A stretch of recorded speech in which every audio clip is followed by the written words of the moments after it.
हे 2 ते 2.5 महिने झालं. 2 ते 2.5 महिन्यापूर्वी या पाण्याबद्दल मला काहीही माहिती नव्हतं.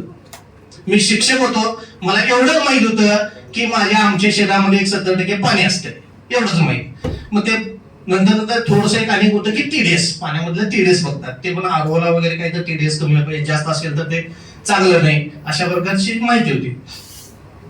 पण पाण्याबद्दल एवढं मोठं ब्रह्मांड असू शकतं, एवढं सगळा अभ्यास असू शकतो, त्याचा टीडीएस बघायला पाहिजे, त्याचा पीएच बघायला पाहिजे आणि त्याचा ओआरपी बघायला पाहिजे, हे काहीच माहित नव्हतं.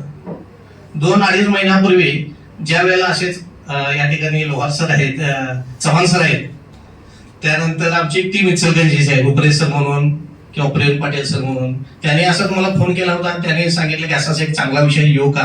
मला सोडा तर मार्केटिंग वाटलं सुरुवातीला, मी त्याला नकार दिला होता, पण नंतर आल्यानंतर त्यांनी जी माहिती सांगितली आणि त्याच्यानंतर मला ते जर असंच सांगितल्यानंतर ते पॉझिटिव्ह मी जर थोडासा झालो. खरोखर जर एवढे सगळे रिझल्ट चांगले असतील, एवढा फायदा फक्त पाहण्यामुळे होत असेल तर ट्राय करायला काय हरकत आहे. त्यात माझी समस्या वेगळीच होती. माझ्या बायकोची शुगर जी होती ती 250च्या आसपास होती. बीपी जो होता तो 80-90च्या आसपास असायचा आणि त्यामुळे सारखं ते माझ्या इथं दुकान आहे, तिथं दुकान आहे, पित्ताच्या गोळ्या तर दररोजचे आठवड्यानं खायच्या. मी आमच्या सौला घेऊन आले, खास करून आले, कारण घेऊन जातो, कारण मी काय तर खोटं बोलायला असं पण व्हायला आणि बोलणारा शिक्षक आहे, मी विशेषतः या गोष्टी हे करत नाही.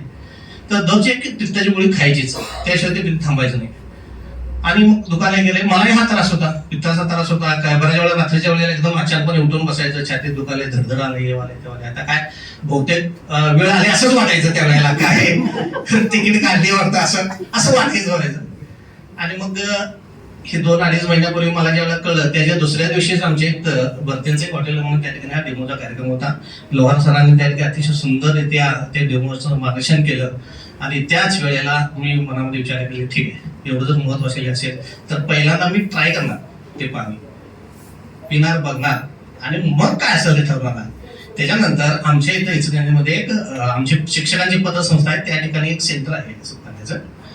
त्या ठिकाणी मी जवळजवळ महिना ते 1.5 महिना माझ्या मंडळीला सकाळी 7 वाजता घेऊन जात होतो. ते जवळजवळ 10-10:30 वाजत तिथं प्राणायाम व्यवस्थापन पण असायचं.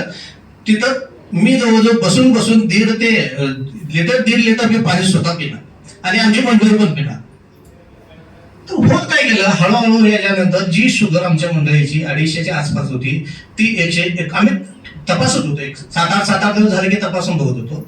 तर ती 189 वर आली, 140 वर आली आणि ज्या वेळेला हे बघितलं त्यावेळेला 110 वर आली.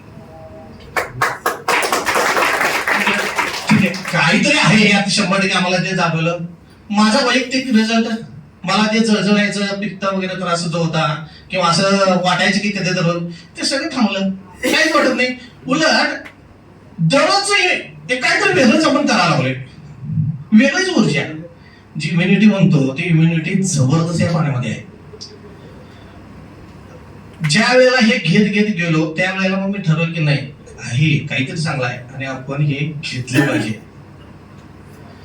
आणि म्हणून त्यानंतर मी सरांशी, चव्हाण सरांशी कॉन्टॅक्ट करून घेतला आणि त्यानंतर मी माझ्या या ठिकाणी हे मशीन मागवलं. तत्पूर्वी थोडंसं सांगतोय, मी माझ्या शेजारी जे पाटील काका म्हणून आहेत, परिस्थिती फार बेताची आहे, गरीब होते आणि 2 मुले होते, पण त्यांचंही थोडंसं दुर्लक्ष होतं.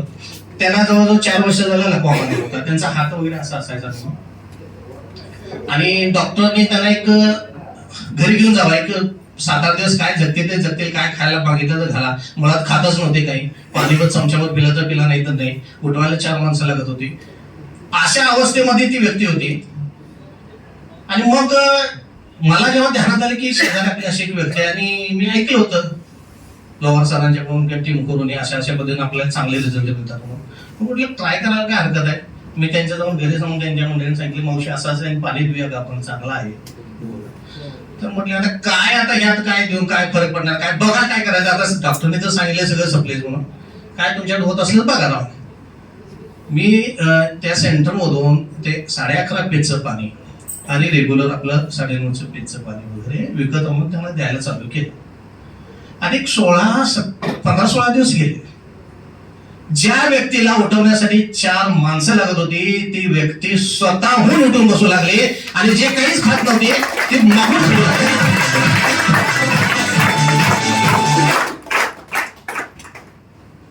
मी अजूनही सांगतो, मी कुठल्याही प्रॉडक्टचं जाहिरातीकरण करत नाही, कारण मी शिक्षक होतो. मी शिक्षकाची नोकरी, मला जेव्हा 1 लाख रुपये पगार होता त्यावेळेला मी शिक्षकाची नोकरी सोडली आणि स्वेच्छा घेतली. त्याचा अर्थ असा की मला पैसे कमवायचे असतात तर मी त्याचं चिटकून राहिलो असतो. माझा पेट्रोल पंप आहे, माझे ब्रोकर लँडचे वगैरे मी ह्याच्यामध्ये असतो, बऱ्यापैकी माझं मिळकत आहे, चांगल्यापैकी आहे. मला ते ह्यातून अर्निंग मिळवायचं हा उद्देश डोळ्यासमोर नाही. पण ज्या वेळेला हे झालं मला समजलं, हे रिझल्ट ज्या वेळेला लागले त्यावेळेला मात्र मी थोडस माझ्या पंपाकडे सुद्धा दुर्लक्ष, इतर गोष्टींना माझं दुर्लक्ष होतं. पण गेली 2.5 महिने मी ह्याच्यातच गुरफटून आहे. दुसरा विषय असा, माझं सेंटर चालू झालंय 31 ऑगस्टला आणि त्या ठिकाणी आमच्या जवळ इचलकरंजी पासूनच कोरोचे म्हणून ठिकाण आहे, तिथं